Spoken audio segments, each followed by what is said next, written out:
Hello guys, I am D&R, your love and relationship guide.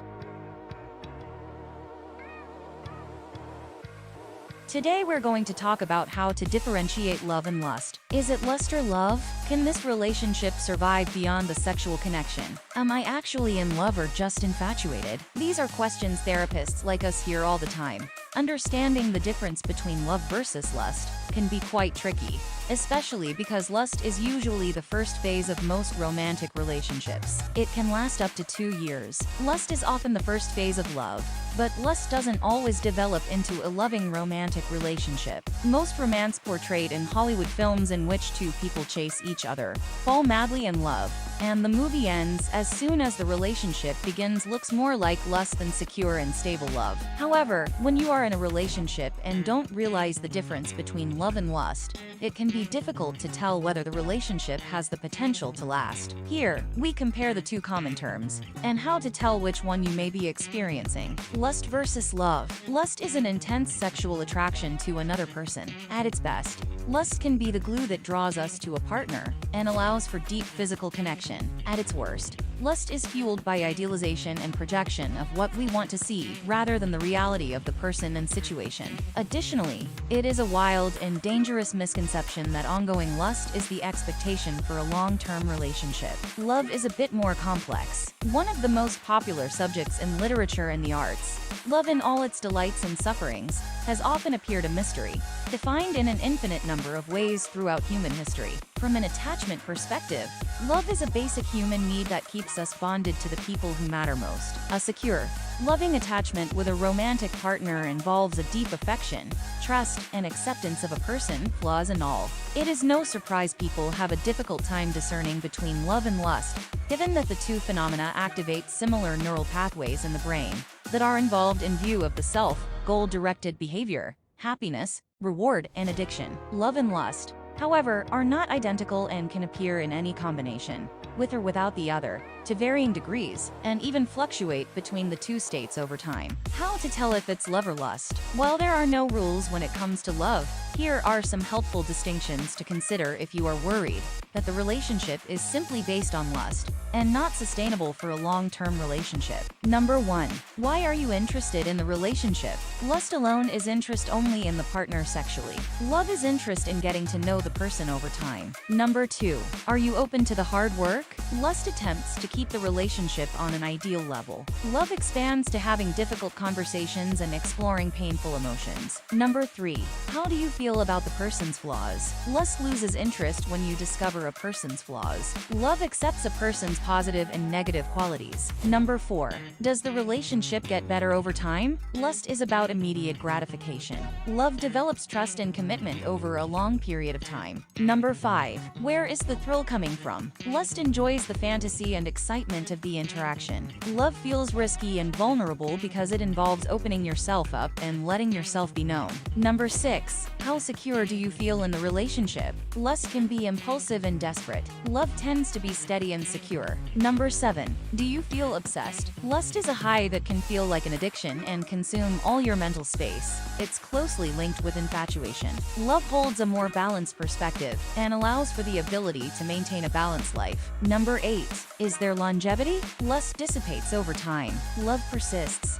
Stages of romantic love. Our culture spins a narrative that romantic love starts with a strong physical attraction, lust, but the process of falling in love is usually more complicated and involves a negotiation of many factors including physical appearance, intelligence, similarity, and resources. Some people experience an instant sexual attraction, while others feel a strong emotional bond that gradually develops into romantic attraction. Regardless of how your love develops, here's a quick guideline to help you sort out your romantic stage. Number 1. Lust. In lust, we are intensely sexually attracted to another person, causing our hormones to rage. Testosterone and estrogen are supercharged, and we're ready to get it on. Signs you're in the lust phase. You feel intensely driven to tear the other person's clothes off. You desire sexual gratification from this person. Number 2. Attraction.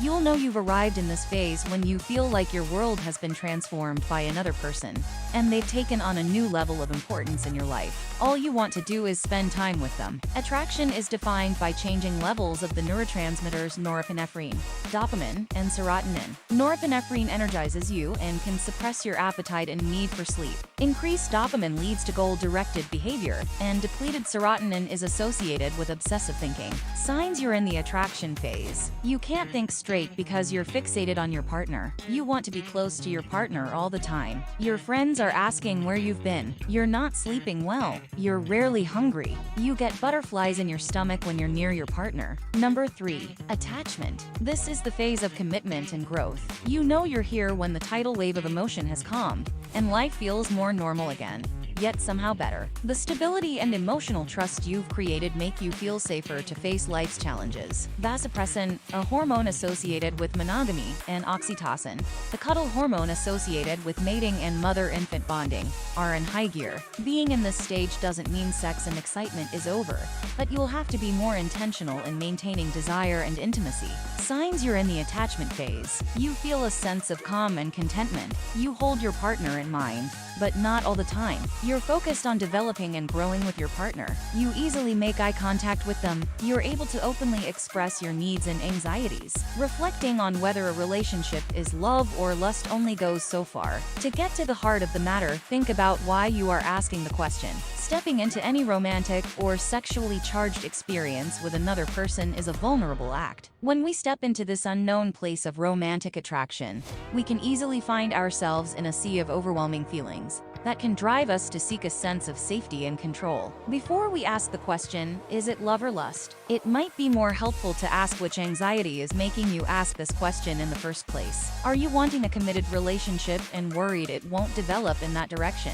Are you worried you're staying in a relationship because of a strong physical connection? Are you having a sexy fling that's suddenly making you think you might want more? In love and lust, there are no norms, no shoulds, no right way. You can fall in love after a single passionate night and end up married with 3 kids. You can be friends with someone for years, and with a single touch or change of perspective, find yourself head over heels. You can have a year of steamy casual sex with someone and never fall in love. You can love someone you're not sexually attracted to anymore. You can find yourself feeling dead inside after years with a partner, and have passion reawakened by touching your partner in a new way of seeing how desirable they are in the eyes of another. All of the above and everything in between is possible. If you're asking if it's love or lust, you might really be asking how much you should invest in a relationship. Instead of trying to define the relationship and place it in a box as love or lust, check in with yourself about how the other person makes you feel. Do you trust them? Do you feel free to be yourself with them? How aligned are your values and dreams for the future?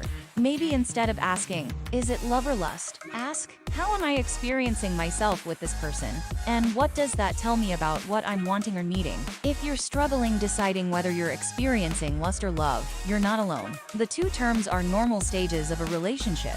Just remember to take your time and really invest in getting to know the person you're with, flaws and all.